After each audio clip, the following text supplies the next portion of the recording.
Nice to meet you. Nice to meet you too. Thanks for Thanks for doing this. taking a minute out today. Of course. So, before we get into American Hymnal, I want to know, the last 3 years with COVID did quite a thing on all of us, especially the musician community. How did you survive it? How has it changed the way that you do things now? I don't know if it impacted me as much as it did the rest of a lot of our community. I was here in Texas, and I was still teaching here at the university, and just trying to keep our students mentally sane more than anything. We had a lot of meetings, a lot of talks, a lot of pivoting to try and figure out how we can keep these kids engaged and deliver. So, I mean, in terms of my own well-being, I mean, I just kind of plowed through it, and I had enough other things to keep me busy. I think I'm kind of grateful for that. So, It yeah, certainly changed the way I think about the world, and think about the fragility of life sometimes, and I think that certainly comes to bear on a lot of things I've written since then. which I guess is my follow-up into this new album. How much of what we lived through was an influence? What really artistically went into this album? A lot. My whole upbringing really is the framing of it. I'm raised in the church, and that's the hymnal metaphor. I played hymns all the time, but this is not like a jazz hymns album. I don't want people to think that that's been done a million times over. But I'm kind of using the idea of hymns as a reflection on what American society is, and what I hope it could be. As we're dealing with a lot of existential threats, I think, to our political system, to our democracy itself, and also to our planet as a whole. It's no longer like a given that we're going to make it through. I feel like, I mean, that's the kind of pessimistic, but and when we're faced with problems like this, people often turn to religion. So this is my sort of metaphorical way of turning to religion, in a sense. Like, let's explore what our American civic cultural religion is, and let's reflect on that through this music, and hopefully it puts us in a mindset where we can start to move forward and deal with these threats that are in front of us. Yeah, no, and I think that you're spot on, because there's a lot of things that I think we all thought were secure about the way that we lived and the way that things went on, but we learned otherwise in a very Mm-hmm. stark way. It was a very black and white kind of time period. There was not a lot of gray matter. For sure. So, so talk to me about the ensemble of cats that you had on this album and how well you all communicated together on this project.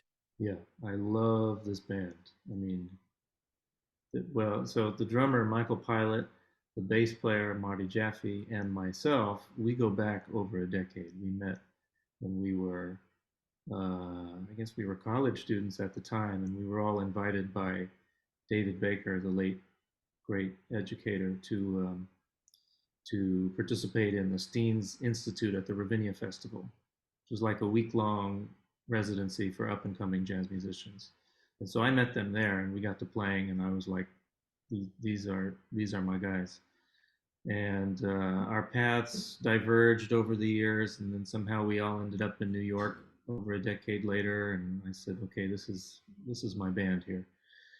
So, and then Philip Dizek, the trumpet player I met, well, we met when we both lived in New York, but ironically, we didn't become close musically or personally until we both ended up here in Texas teaching at UNT. So that's kind of how we got to know each other. And I had him guest on a couple of tracks on my last album.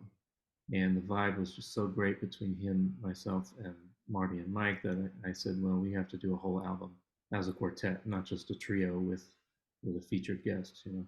So that's how this album came about. And a lot of the stuff we did, I sent in to grants and commissions, and we actually won a big one this past year through Chamber Music America. So this quartet is a unit, you know, and we're going to make another record after this with our Chamber Music America commission, and I'll, hopefully more stuff after that. So it's exciting to be with these guys. So talk to me about what you're hoping the listener gets from this album. I hope they enjoy it, first of all. You know, the message is always one thing, but not everybody's going to care about that. I'm cool with that. Enjoy the music. I think there's enough here. There's like a, you know, the opening track is like a nice folk anthem. Towards the middle, we get some darker things, some more reflective things. Towards the end, I leave you with a beautiful rendition of "I Bide with Me," a hymn. So, I mean, musically, I just hope you enjoy it. But if you want to think more, I hope you dig into the digital liner notes, and I hope you kind of, you as a listener, reflect on what's going on in the tracks and what it makes you think about in your own life, and what kind of you as a person revere about our American civil religion. So talk to me a little bit about how this journey to jazz began for you. What were some influences? Where were you born and raised? How did it all start? Yeah, I was born in Florida, and I was a classically trained pianist for many years until some of my friends started bugging me to start a jazz band with them in middle school. At first, I didn't like the idea because I didn't really like jazz, but I gave in eventually, and then I instantly grew to love it. The improvisation, the freedom, the expression, and so that's ultimately what I decided I want to do, and I just kind of worked at it on my own, picking up knowledge where I could, until I got to college, where I got to actually study with someone, Bill Peterson at Florida State and Marcus Roberts, also at Florida State University, and then all these little workshops, and then that led to, you know, making the jump to New York and cutting my teeth there, and eventually going to Juilliard and staying on to teach there also. And that's kind of where I got into teaching, and then one thing led to another, and here I am in Texas teaching full time. But it's great because I still get to pursue my creative work, my creative projects. I still tour. I still do everything I was doing in New York, just from a location that's slightly hotter. Yeah, who were some early influences for you? Who were you really listening to? Who's profound? My big three are Bud Powell, Errol Garner, and Ahmad Jamal, for sure. It doesn't always come out in my music. Um, I'm checking out a ton of stuff, which is what you'll hear on New American Hymnal. But at the root of it, for me, it's those three piano players that got me going. What was the first live jazz show you ever saw that blew you away, that made you either think, this is what I want to do with my life, or I absolutely love jazz music? Uh, Chick Corea lived in Clearwater, which was about an hour away from where I grew up in Florida, you know, towards the end of his life. And so I actually got to see him a couple times, like around locally. He would do a clinic and concert at University of South Florida, which was right down the road. And so that was really impactful for me as a high schooler, being face to face, you know, 10 feet away from this legend of the instrument, legend of the music. So what over your career have you learned from, kind of being around legends, luminaries, those that have been in jazz for a while? What have they taught you that you in turn teach students or younger players you're around? Respect, respect for sure. Uh, you know, getting to work with people like Curtis Fuller, David Baker, studied with Kenny Barron for a year at Juilliard. These are people that went through a lot more than I could ever imagine. You know, we come from different backgrounds, different racial, different ethnic, different social backgrounds, different historical backgrounds. I mean, they taught me respect because that's not something I grew up with as a young kid from Florida. I didn't have any concept of what they went through to produce the music that they produce. And so I try as much as I can to impart that to my students and try to get them to dig into what lies beyond. You know, what is the social and historical context behind the artists that they're listening to? Where are they coming from? So did any of these players give you specific advice to you that you've held on to and remembered throughout all these years? Specific advice. Um, David Baker once told me something interesting. He said, "Do something that allows you to live."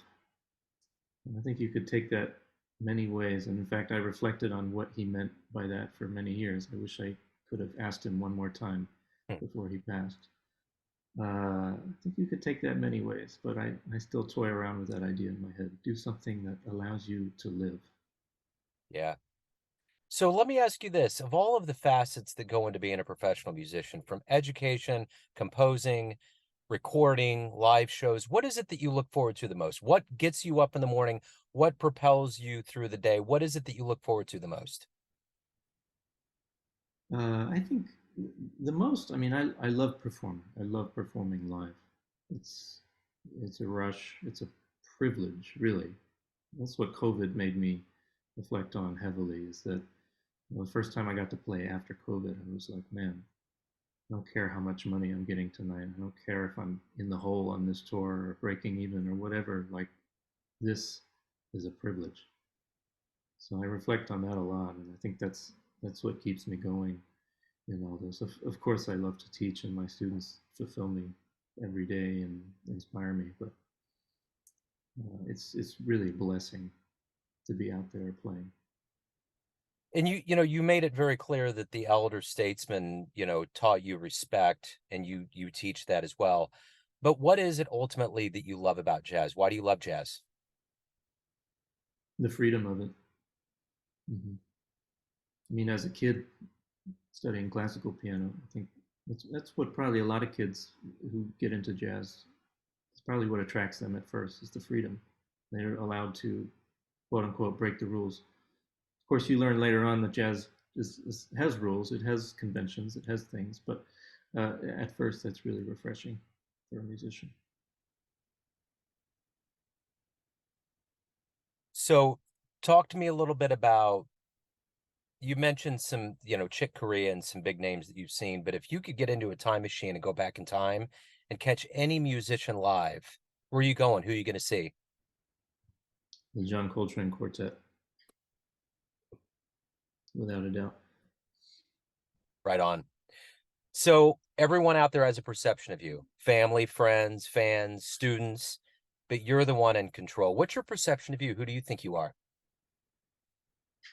Wow, that's a deep question. Who do I think I am? I don't know. I think aren't we always figuring that out? I mean, I certainly learn something new about myself with every album I put out, every new piece I write. It's like I look back on it years later and I can't believe I came up with something like that. Or what was I thinking at the time that led me to that thing? I don't know. I mean, that's the journey, right? We're constantly figuring out who we are. For sure.